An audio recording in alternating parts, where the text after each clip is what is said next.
नमस्कार दोस्तों, मेरा नाम सुष्मित मुखर्जी है। यू कैन ऑल्सो कॉल मी आदित्य।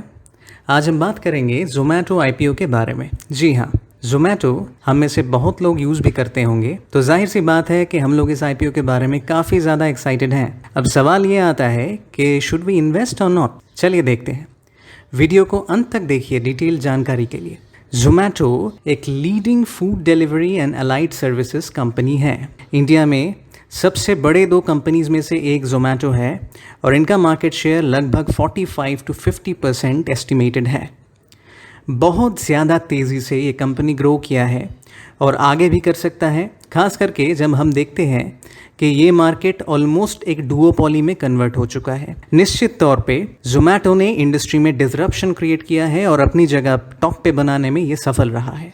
ज़ोमैटो का अर्निंग्स कहाँ से आता है? ये रेस्टोरेंट से कमीशन लेते हैं और कस्टमर से डिलीवरी फीस लेते हैं, जो कि इनबिल्ट रहता है। इसके अलावा रेस्टोरेंट लिस्टिंग में ये इंडिया का नंबर 1 पोर्टल है, जहाँ पे लिस्टिंग्स और रेटिंग्स पाने के लिए रेस्टोरेंट्स को पे करना पड़ता है। करंटली 3.5 लाख से ज़्यादा रेस्टोरेंट्स इसमें लिस्टेड है। ज़ोमैटो प्रो एक प्रीमियम सर्विस है जो पेड प्रीमियम कस्टमर्स को डाइनिंग, बुकिंग और फ्लैट डिस्काउंटिंग में हेल्प करता है, खास करके प्रीमियम रेस्टोरेंट्स के साथ। 14 लाख लोग इसमें सब्सक्राइब्ड हैं। Lastly, Zomato hyper pure restaurants को रॉ मटेरियल प्रोक्योर करने में हेल्प करता है। ये भी एक अच्छा रेवेन्यू जनरेटिंग सेगमेंट है ज़ोमैटो के लिए। अब बात करते हैं प्रमोटर्स की। ज़ोमैटो का प्रमोटर है इन्फोएज। इन्फोएज इंडिया का ऑनलाइन लिस्टिंग और सर्च इंडस्ट्री का एक पायोनियर कंपनी है। Naukri.com इन्हीं का कंपनी है और आज के डेट में ये टॉप रिक्रूटिंग ऑनलाइन पोर्टल है इंडिया का। 99 एकर्स जो कि एक real estate listing and search portal है, ये भी इन्हीं का है। ये भी one of the leading websites है। इसके बाद जीवनसाथी.com भी इन्हीं का है, जो कि मैट्रिमोनियल लिस्टिंग एंड सर्च का एक लीडिंग वेबसाइट है।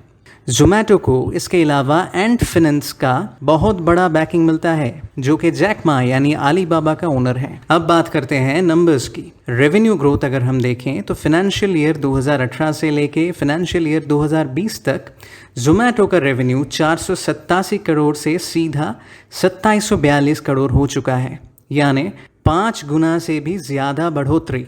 ये वाकई में एक श्योरिटी है कि ज़ोमैटो का बिजनेस एक डिसरप्टिव कंसेप्ट है। लोन भी ज़ोमैटो ने काफ़ी कम लेके रखा हुआ है। आप अगर रेवेन्यू के साथ फिनेंस कॉस्ट को कंपेयर करेंगे तो देखेंगे कि फिनेंस कॉस्ट कम से और कम होता जा रहा है।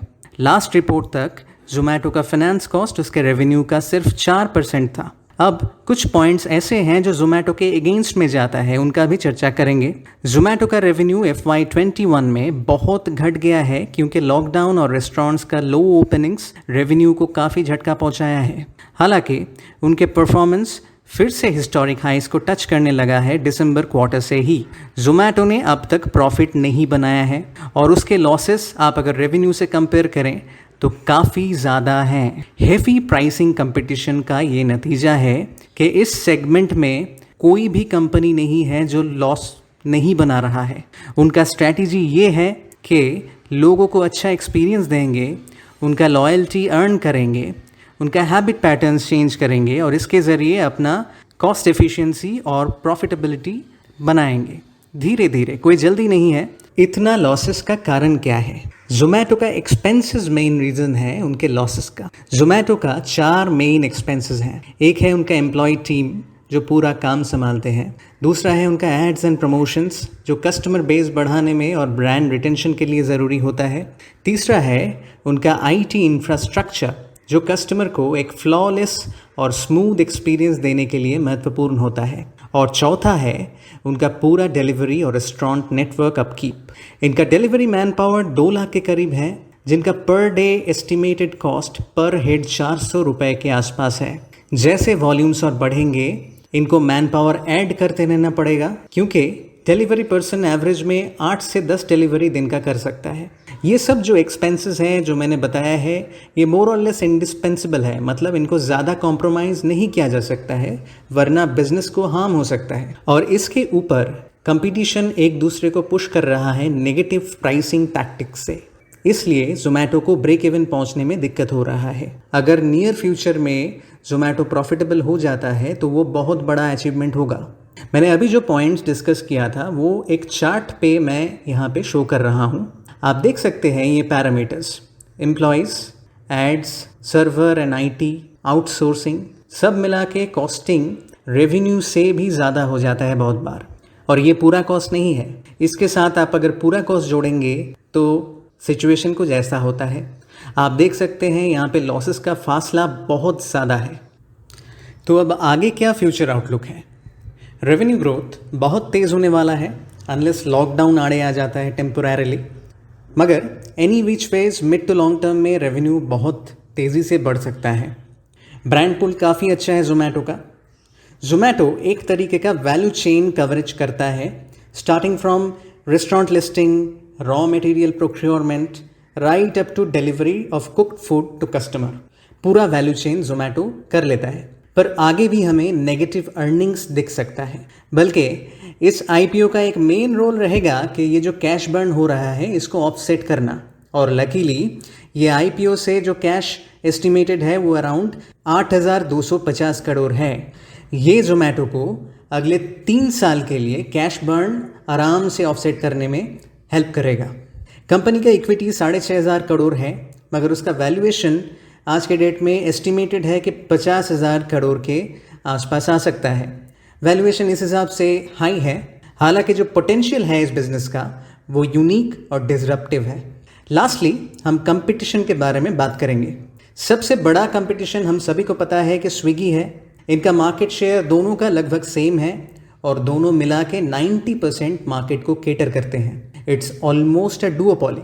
दोनों का ग्रोथ रेट बहुत ही तेज़ है, दोनों को बहुत हाई वैल्यूएशंस मिल रहा है प्राइवेट इक्विटी फर्म से और इन्वेस्टर्स से, बट दोनों ने अभी तक प्रॉफिट्स का चेहरा नहीं देखा है। स्विगी के अलावा अमेजॉन फूड भी नया कंपटीशन है। अमेजॉन बैंगलोर में अभी 62 पिन कोड्स तक पहुंच चुका है। फूड पैंडा भी बहुत तेज़ी से ग्रो कर रहा है, अभी तक 100 से ज़्यादा शहरों में उसकी रीच हो चुकी है। अगर आप इस कंपटीशन को एक रेस मान के चले तो ये तीनों स्विगी, अमेजॉन फूड और फूड पैंडा तीनों रियर व्यू कंपटीटर्स हैं, मतलब जोमैटो को इनसे आगे रहना है। इसके अलावा जोमैटो अगर अपना डोमेन एक्सपैंड करना चाहता है, फॉर एग्जांपल जोमैटो कल अगर चाहता है कि वो ग्रॉसरीज में मेजर प्लेयर बने तो उसको अपने आगे दिखेगा बिग बास्केट, जियो मार्ट, अमेजॉन पेंट्री और डंजो भी। जियो मार्ट जैसे कि हम सब जानते हैं ग्रॉसरीज में डोमिनेंट पोजीशन लेने के कगार पे है, बिग बास्केट को पीछे छोड़ के। अमेजॉन पेंट्री भी इस सेगमेंट में अच्छा प्रोग्रेस कर रहा है, 64 शहरों में उसका एक्सपेंशन हो चुका है। डंजो एक गूगल बैक्ड कंपनी है जिसका फोकस है इंट्रा सिटी कुरियर करना, मतलब शहर के एक जगह से दूसरी जगह कुरियर भेजना और कॉन्सियर्ज टाइप के सर्विस करना। पर इसका स्केल बहुत छोटा है अगर आप कंपेयर करें, और इनमें से कोई भी अभी तक प्रॉफिट का चेहरा नहीं देखा है। ये सेगमेंट अभी इस फैक्टर पर टिकी हुई है कि कौन कितना कैश बर्न सह सकता है, और इस मामले में एक कैश रिच प्रमोटर का बैकिंग बहुत इंपॉर्टेंट हो जाता है। स्केल ऑफ बिजनेस भी इंपॉर्टेंट हो जाता है, क्योंकि एफिशिएंसी मैक्सिमाइज तभी हो सकता है जब आपका स्केल बहुत बड़ा हो। जोमैटो को आईपीओ से 8,250 करोड़ कैश मिल सकता है, जो उसको अगले 3 साल के लिए थोड़ा बहुत एज देगा। हमें 2 चीज़ों का ध्यान रखना पड़ेगा। एक, कंपनी कितना अपने लॉसेस को कम कर सकता है या प्रॉफिट बना पाता है, और दूसरा, प्रोमोटर अपना स्टेक होल्डिंग मेंटेन करता है या नहीं। ये 2 फैक्टर्स अगर अच्छा रहता है तो जोमैटो बहुत आगे जाएगा in terms of market value growth. मैं आपको बोलूँगा बाइंग डिसीजन अगर लेते हैं तो कॉशियसली लें। बहुत ज़्यादा इन्वेस्ट करने से पहले एक बार खुद एनालाइज कर लें। ये स्टॉक बहुत पॉपुलर हो सकता है लिस्टिंग के साथ साथ और ग्रो कर सकता है, लेकिन अगर मैक्रो सेंटिमेंट्स नेगेटिव हो जाए तो उसका असर ये आईपीओ पे पड़ सकता है। नंबर्स का परफॉर्मेंस अभी अच्छा रिफ्लेक्शन नहीं दे रहा है, पर प्रोमोटर्स का ट्रैक रिकॉर्ड बहुत ही ज़्यादा एक्सीलेंट है। जहाँ पर भी वो हैं लगभग हर जगह they are number 1 in their segments. ये एक बहुत ही इंपॉर्टेंट फैक्टर है। आपका बहुत बहुत शुक्रिया इस एनालिसिस को देखने के लिए। मैं एक सेबी रजिस्टर्ड रिसर्च एनालिस्ट हूँ। डिटेल्स आपको इस डिस्क्रिप्शन में मिल जाएगा। आप नीचे डिटेल्स के थ्रू हमें कांटेक्ट कर सकते हैं। तब तक के लिए नमस्कार, खुश रहें, स्वस्थ रहें और अपना और अपनों का ख्याल रखें। Thank you.